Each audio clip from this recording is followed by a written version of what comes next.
Today, I want to share the top 3 things that my patients are afraid of about the anesthesia before their surgeries. And this is important because 1 in 4 patients will postpone their surgery out of fear of the general anesthesia alone.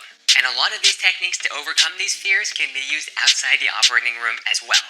Number 1, I'm going to need a lot more pain medications because I have a higher tolerance to anesthesia. I hear this a lot from my patients with red hair or those with Ehlers-Danlos syndrome. We don't quite know why there's some association between some anesthesia requirements and patients who have red hair and Ehlers-Danlos syndrome. But it's only a higher requirement for some anesthesia medications, in particular the anesthesia gas. And even then, it's only like 10 to 20% higher requirements. It's helpful to know the numbers are super low, but you still want to prove to yourself and your anesthesiologist if you have higher pain med requirements. Here's all you have to do.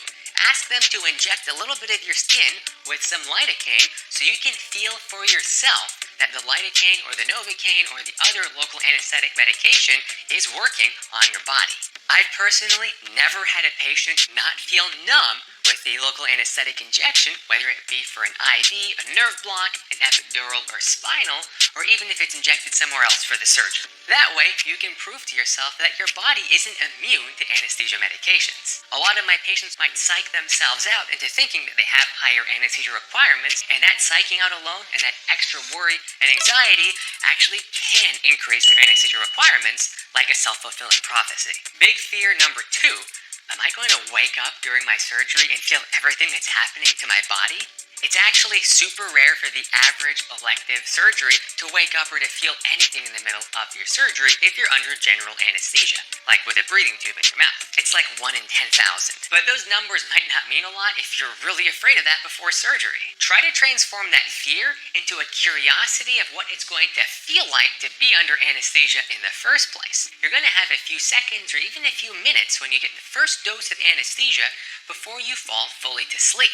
The more you're prepared and curious about what to expect and what's going to happen to your sense of your body when you're under anesthesia, the greater you can use that opportunity to heal your mind as well as your body during surgery. And that's because some anesthetic medications can actually help with anxiety, depression, addiction, PTSD, and other mental health conditions. But you can't take advantage of that experience if you're not prepared for it. So knowing that being awake during surgery is really rare to start with, try to transform that into curiosity of what it's going to feel like for this brief couple of moments that you're going to be awake before the full anesthesia kicks in. Number 3, I'm afraid of the IV needle going in because it's going to be painful. Every general anesthesia does require you to get an IV needle first, except for some rare circumstances like in young children who fall asleep with the mask and not with the IV.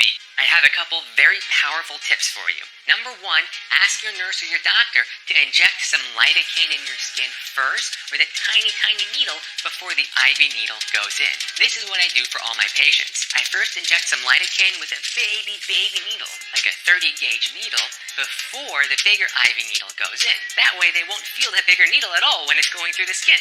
Also, I ask my patients to cough to engage all the muscles in their throat as the lidocaine is going in, because engaging all the muscles in your throat helps distract your brain from feeling the pain of that baby needle going into your skin in the first place. Between the 30 gauge needle for the lidocaine to numb your skin and the coughing as that 30 gauge needle is going in, most of my patients don't even feel the IV needle going in at all. Did I miss any other major fears that you've had before surgery? Let me know below.